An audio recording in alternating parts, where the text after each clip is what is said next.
Hi guys, welcome back to my channel. This is Emily. So today we're gonna do something special.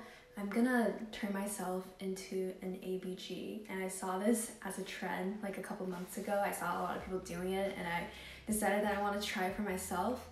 So if you don't know what ABG is, it actually stands for Asian baby girl, and it refers to girls who like to go out to party a lot, go clubbing, go to raves, have very thick makeup on, and likes to wear fake lashes, get boba and all that stuff, and that is the definition of an ABG. And I realized that saying Asian baby girl actually kind of makes me uncomfortable because it feels like I'm fetishizing Asian women, but this is the term and it's often used to describe a lot of girls, especially in places like the Bay Area, where I feel like there's a large young Asian population and there's like a lot of events like raves and stuff where you commonly see ABG. Just go Google pictures and you'll know what I'm talking about. And I thought that this would be something fun to try because I'm usually not associated as an ABG, and I feel like it's always really fun to try out like an alter ego. Basically what I'm trying to say is that I feel like this would be a fun opportunity for me to try to be someone else and feel a little bit different. I already have my foundation on, but I'm going to continue to do my makeup and talk about something that I'm very passionate about, which is female representation in media. I guess the term ABG just reminded me how girls are constantly being put into different categories, like, oh, there's the shy and quiet girl, oh, there's the really slutty one, and then there's ABG, there's the bossy one, and then we're constantly being put into different categories and we're expected to be one of them. And a lot of the times when you watch movies or TV shows, they're also making a commentary on how a girl should behave, like there is a right or wrong way of being a girl. And that is something that I've seen throughout the years, and clearly that has evolved, and a lot of the representation of women has become more open-minded, but still it is telling women to be a certain way. So I just wanted to take this opportunity as I transform myself into another kind of girl to talk about how really we shouldn't be limiting ourselves to one way or the other, and that we can be anything we want and there shouldn't be any problem with it. So I think the first issue that I want to talk about is the concept of the male gaze. And I feel like that is something people have probably heard of when we're talking about how women are being presented in film.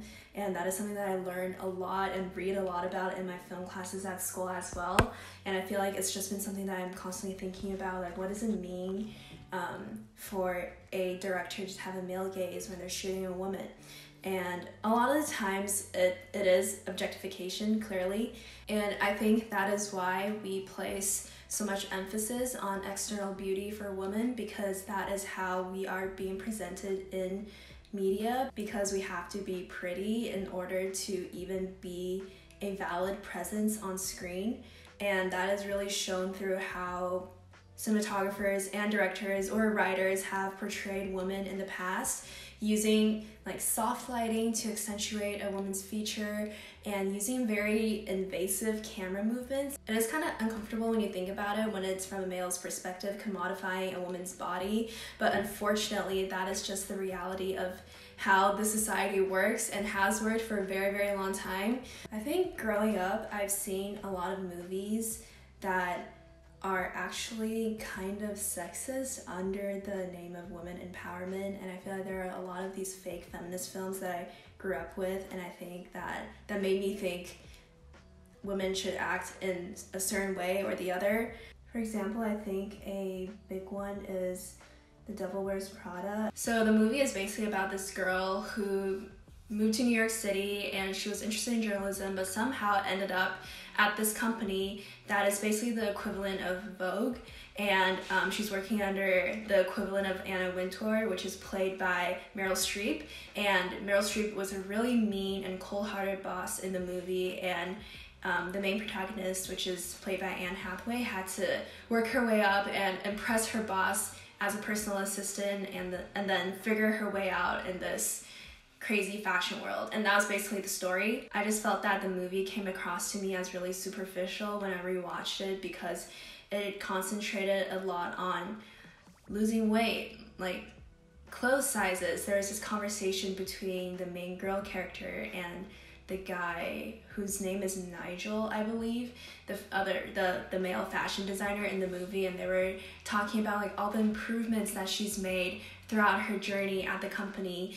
and they're measuring her success in terms of the change in her clothes size, which was outrageous when I watched it. I was like, I can't believe that this is a real thing that happened when she is seen as successful and finally fitting in because she had to lose that much weight. I really don't think it sent the right message, especially to young girls. Like, I can't imagine if like girls watch it at the time and think that the only way that they can win is by changing their body, which is clearly something that is not acceptable anymore in today's world. Okay, now I'm gonna get into the fun part where I put on my eyeshadow. I think I'm gonna go with like a brown goldish color because I think it's fancy and it's usually my favorite eyeshadow color anyway. And another interesting thing that I just want to talk about is this idea of male desire, because it's not that females don't have desires in film, it's more that their desire are strictly the fact that they want to be desired by someone else. So it's not even something that is for themselves. It's still the power still lands on the male. And that is why I think a lot of the coming of age movies that are centered around girls ultimately end in the girl getting the guy, or the guy finally falling in love with her as the happy ending, and it's not something that is just strictly about herself, but it's about the guy. I think a very recent example of just portrayal of women in film is Little Women, released end of last year and directed by Greta Gerwig. I think the film did a really good job of portraying different kinds of women without making commentary on what is the right or wrong way of living their life. If you haven't seen the film, it is a movie adapted from a novel called Little Women, written by Louisa May Alcott. And the book basically centers around the life of 4 sisters, and the main character is Jo March. And it's just basically about how they are dealing with living in poverty and how the sisters interact with each other and what their life is. And this novel has been adapted so many times in like TV, film, and like many other ways. So a lot of people were like, oh, not again, like when Greta Gerwig was about to release her version of Little Women. But I think it was a very modern retelling of the story. And one of the most memorable scenes for me was when Meg March, basically her goal is that she just wants to get married to the man that she loves, and she wants to raise a family. Like, that's her goal. And Jo March, our protagonist, she wants to become a writer, so she could never understand why Meg would want to stay home and just, you know, be a housewife. When Meg was about to be married off, Jo was like, Meg, come on, like, the life with just the two of us would be so much more fun. But then Meg said, just because my dream is not yours doesn't make it any less valid. And I think that is a really great point, because I think today's feminism has like sometimes gone to the extreme where it's like, you're not allowed to fall in love with someone. Like, that is a sign of weakness. You can't just want to raise a family. Like, you need to be like professional, like lean forward and do all these great things that are not in the kitchen. And which I think is, I get what they're trying to get at, but at the same time, like, why are we still telling women what to do? Like, if they want to be in the kitchen, let them be. Like, it's just what they want. That's what they enjoy doing. Like, why are we having a problem with that? So that was something that I really loved about Little Women, because it's not really saying like any of the 4 sisters' way of living life is wrong. It's just a portrayal of their life, and it was very touching and amazing to see.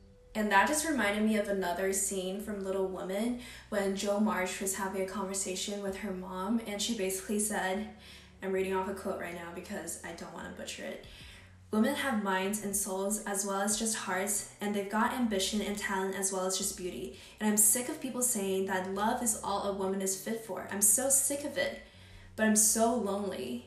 And that was the line, and it struck me when I saw it in the theaters. I was like, wow, I feel like this kind of just embodies how women today feel. I definitely relate to that, because it is saying that it's as if like being in love and having a professional career are 2 mutually exclusive things, when it really is not. But you do feel that pressure to prove that you are like truly independent. Like, I don't need a man, like I can do things on my own. But there are times when you actually just feel lonely, like you want someone to turn to, you want someone to talk to, which I think it was perfectly summarized in this one line. And it just, every time I hear this line, I get goosebumps, and I can just perfectly picture how Saoirse Ronan is saying this line, and it's just beautiful, beautiful writing. Okay, time for the fun part, eyeliner. It took me a long time to figure out how to do my own eyeliner just because my eyelid is kind of weird. It's not like strictly monolid, but it's also not double eyelid where you have a lot of space to work with. It's just, I think this is supposed to be called like hooded lids. And yeah, a lot of the YouTube tutorials didn't really have like people with my eyes, so it's kind of hard. So shout out to Tina Young. I think she was the first person that made me realize I could do an eyeliner. Since we're on the topic of films and TV shows with good representation of women, I want to talk about Fleabag, which is definitely one of my favorite shows of last year, or just in general of all time, because first of all, Phoebe Waller-Bridge is brilliant. She's such a brilliant writer and actress. I just can't believe that she managed to create Fleabag, the show, and the character. Is just insane to me. But basically, if you haven't seen Fleabag, it is about this woman in her like late 20s, early 30s, and she's living in London. She's kind of struggling because she has this like dark history that I won't go into because I think it's something you should find out when you watch the show. But she owns a cafe and she's not really doing that well. And she has an older sister who is like the super corporate woman living a kind of miserable life with an abusive husband. But basically it's just about her life and how she matures and grows throughout the 2 seasons that we get to spend with Fleabag. But the unique about Fleabag is that it breaks the fourth wall constantly. Fleabag, which is the character played by Phoebe, she always looks at the camera whenever she wants to say something that other characters in the show can't hear her.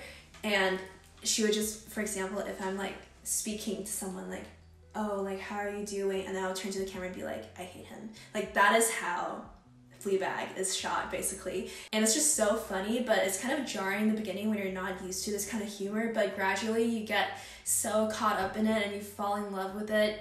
And it also becomes a device for showing character development, which, you know, I've been talking about if you've seen this, but it's a great show. And I've never seen a female character on TV like express her like sexual desires so explicitly, because you always see the boys talking about like, oh, like women and stuff, but you never really see it the other way around, which is something I really appreciate about Fleabag by making this thing less taboo for women. And she was also just so brutally honest and a very interesting character with a lot of complexities that you slowly unravel throughout the show. And I just think that is how you write a 3-dimensional woman character, like without objectifying her. So I have this unknown brand of lashes and I'm gonna pop them on.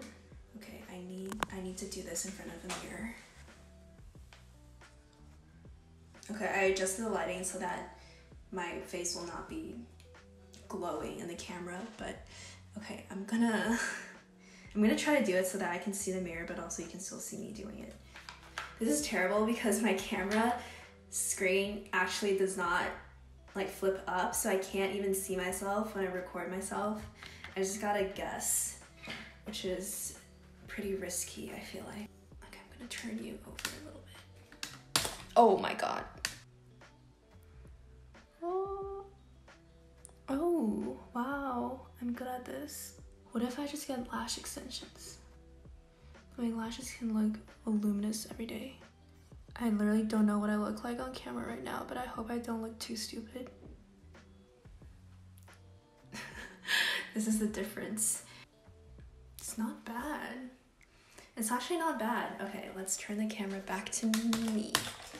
Okay, yeah, I mean, you can definitely see the line of the falsie, but I think it's pretty good for someone who puts on falsies like once a year. So okay, I think this is when I like curl it again. Oh wait, maybe I should leave it to dry first. Oh my god, this is like chaotic energy. Okay, let's just do everything else. Some blush. I like to put a little bit on the nose because I don't know, I feel like it's like kind of doll-like. I'm gonna go all out with that highlight. Okay, I was gonna curl my hair but I think my camera is really ratchet, as you know, so I don't think the battery life will last until I finish curling my hair. Also, I only have one battery, so it's just kind of rough. Let's just change into my outfit first. Okay, I'm gonna do that really cringe YouTube outfit change. 3, 2, 1. This is so stupid. Okay, but actually, 3, 2, 1. Okay, so this is the finished look.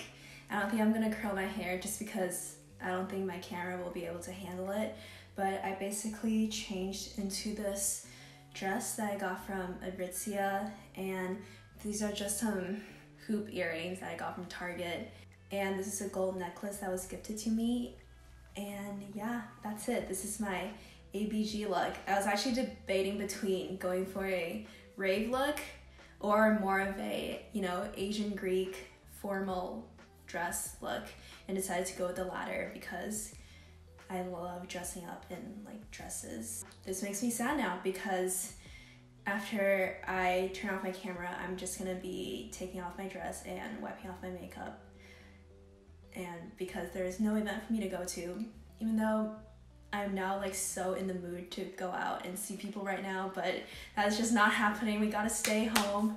Now I'm gonna do the really like moody and edgy thing where I just look at the camera and play some edgy music over it.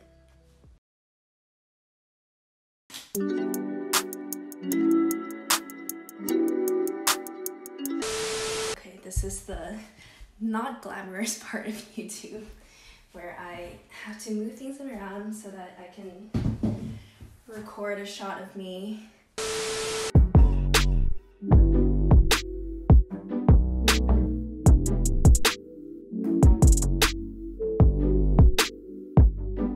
That's it for the video. I hope you guys enjoyed it, and I think that now is a good time for you to try out any looks that you wouldn't normally wear and explore your own style, because there really is no one there to judge you. And I hope you liked the topics that I talked about today, and hope you're doing well. Thank you for watching my video, and bye!